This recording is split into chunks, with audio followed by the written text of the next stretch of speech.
नमस्कार, मैं जितेंद्र चतुर्वेदी। उन लोगों को बड़ा भारी झटका लगा है जो दिल्ली कूच के ऐलान और शंभू बॉर्डर पर जुटे मचान से ये आशा लगाए हुए बैठे थे कि अब यहां से जो बवंडर, जो सुनामी, जो आंधी उठेगी उसमें 2024 की बैतरणी वो पार कर लेंगे। पर सवाल ये उठता है कि झटका लगा क्यों?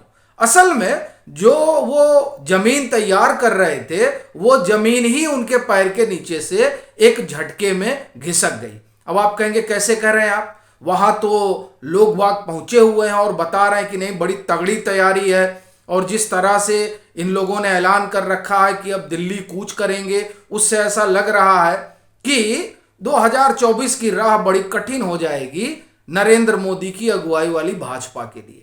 लेकिन बड़ी चीज यह है कि क्या वहां से जो विमर्श गढ़ा जा रहा है वाकई में जमीन पर ऐसी स्थिति है? फिर आप कहेंगे जमीन का आप जाके देखे हैं तो 16 फरवरी तो आपने देखा ही होगा।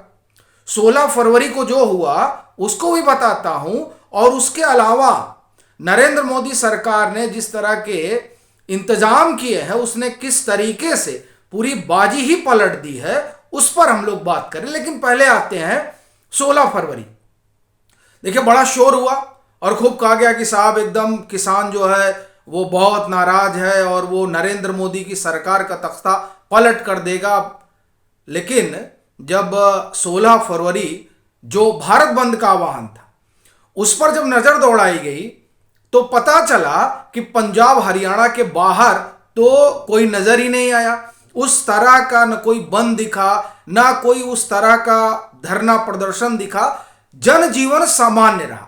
अच्छा, जब ये दिखा तो सबसे पहले अगर किसी का माथा घूमा तो वो है विपक्ष के वो अलंबरदार जो किसानों के कंधे पर बंदूक रखकर अपनी सियासी फसल काटना चाहते थे। देखिए, उन लोगों ने क्या सोचा? उन लोगों ने ही सोचा कि जगजीत सिंह डल्लेवाल को आगे कर दीजिए, सर वरुण सिंह पंडेर को आगे कर दीजिए और इनके सहारे जो है कुछ राजनीतिक रोटी सेक ली जाए। लेकिन मामला तो गड़बड़ हो गया। खूब जोर लगाए लेकिन 16 फरवरी को कोई बाहर निकला ही नहीं। अच्छा, जब कोई बाहर निकला नहीं तब एक तरह से कहें कि सनसनी फैल गई और उसके बाद में और जो दूसरे किसान संगठन उनको एक्टिवेट किया गया। तो कोई पंजाब में चला गया रेल रोकने के लिए, तो कोई चला गया अब जो पंजाब में भाजपा के नेता हैं उनका घर घेरने के लिए, जैसे सुनील जाखड़ का बताया गया, कैप्टन अमरिंदर सिंह का भी। और इधर हरियाणा में यह हुआ कि नहीं साहब अब जो है ट्रैक्टर मार्च निकाला जाए। तो ये तमाम चीजें तब हुई जब पैनिक बटन दब गया कि साहब आपने इतना जोर लगाया, शंभू बॉर्डर पे खूंटा गाड़ के बैठे रहे और बताने वाले ये बताते रहे, लेकिन उसका कोई असर नहीं पड़ा। न पश्चिमी उत्तर प्रदेश में पड़ा, ना हिंदुस्तान के शेष राज्य में कहीं पड़ा। चुटपुट एक आध दो जगह लोग खड़े हो गए, लेकिन जिस तरह का पूरा विमर्श गढ़ा जा रहा था कि पूरा बवंडर आ गया है, उस पूरे बवंडर की हवा निकल गई और पता चला कि कुछ पॉकेट में है। तब अब ये क्या करें? तो अब उसके लिए क्या हुआ कि फिर से जो है नए सिरे से जुटान की तैयारी शुरू हुई है।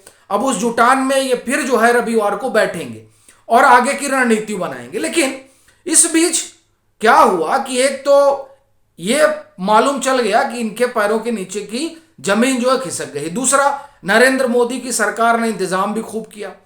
खेती किसानी के लिए वो जो कर रहे हैं, वो चाहे एमएसपी हो, चाहे खाद का मसला हो, चाहे बीज का मसला हो, उन तमाम चीजों पर सब्सिडी दी जा रही है और एमएसपी बढ़ाया ही गया है।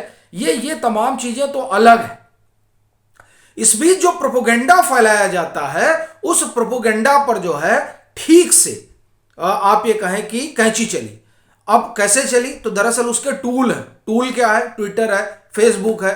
तो इन लोगों को कतर दिया गया और जॉर्ज सोरोस के फंड से चलने वाले ये तमाम जो आप कहें कि साइटें वगैरह हैं और ये सोशल मीडिया है, उस सर पर कैंची चली। और साथ ही साथ ये जो एफसीआरए के जरिए जो पैसा वगैरह पीछे मिला था 2021 में, तो खूब इस तरह की चीजें हुई थी। और तब आपको ध्यान होगा कि यह भी निकल कर आया था कि किसान नेताओं के बीच फंड को लेकर भी मतभेद रहे और वो ऐसा नहीं खत्म हो गया, वो मतभेद अभी भी है। इसीलिए आप देखिए कि जैसे उग्राहा गुट है या टिकैत का गुट है, ये लोग समर्थन कर रहे हैं, चढ़ूनी का गुट है, ये लोग समर्थन कर रहे हैं, लेकिन रसाकसी अभी तक गई नहीं। इससे यह भी पता चलता है कि किस तरह की धड़ेबाजी है। खैर, हम ये कह रहे थे कि FCRA वगैरह जो बंद कर दिया गया तो फंड कहीं से आ नहीं रहा है, सोशल मीडिया पर कड़ी निगरानी है और जो दुष्प्रचार में भिड़े हुए हैं उनके पर कतर दिए जा रहे हैं।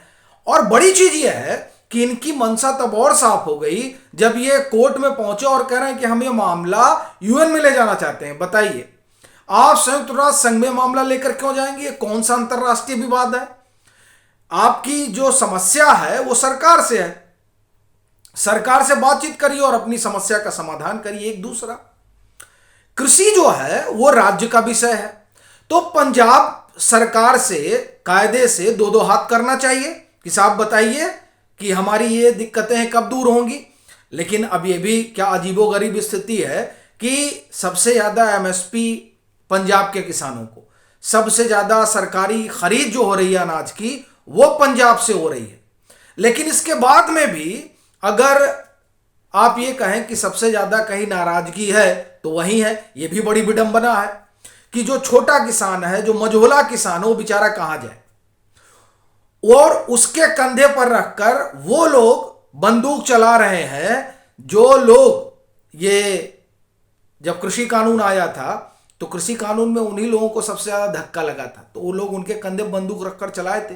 ये बात खुलकर सामने आ गई। तो जब खुलकर सामने आ गई तो जो मुख्य चेहरे थे वो तो भाग गए, और एक तरह से कहें कि एक्सपोजर भी उनका हो गया और पता चल गया कि उनका चाल चरित्र और चेहरा क्या है।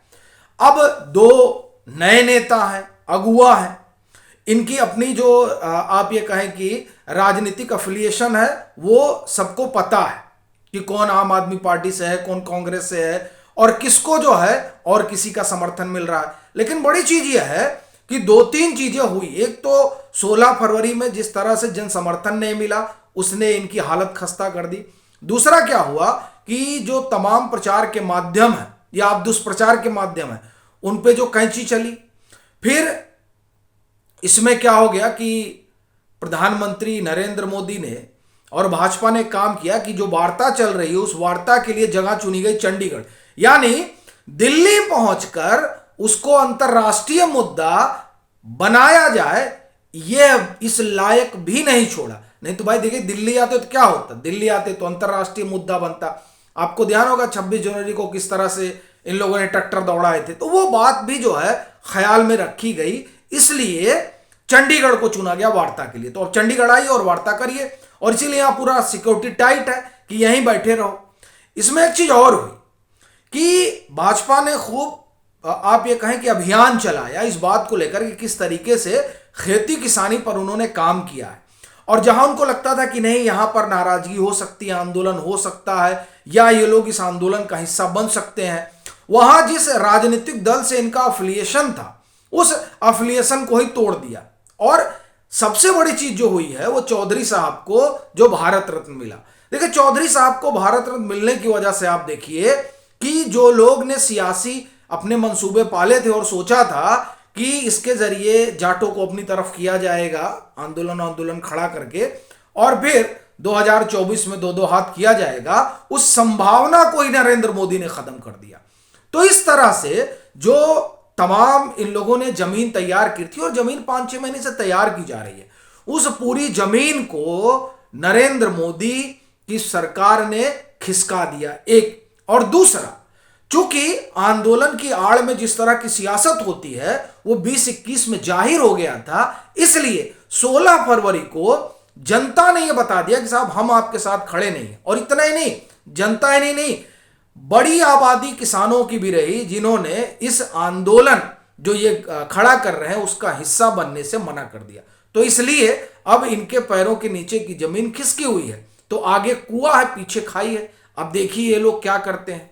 आपकी क्या राय है जरूर साझा करें। मतांतर से नहीं जुड़े हैं तो जुड़ें, वीडियो को लाइक करें और खूब शेयर करें।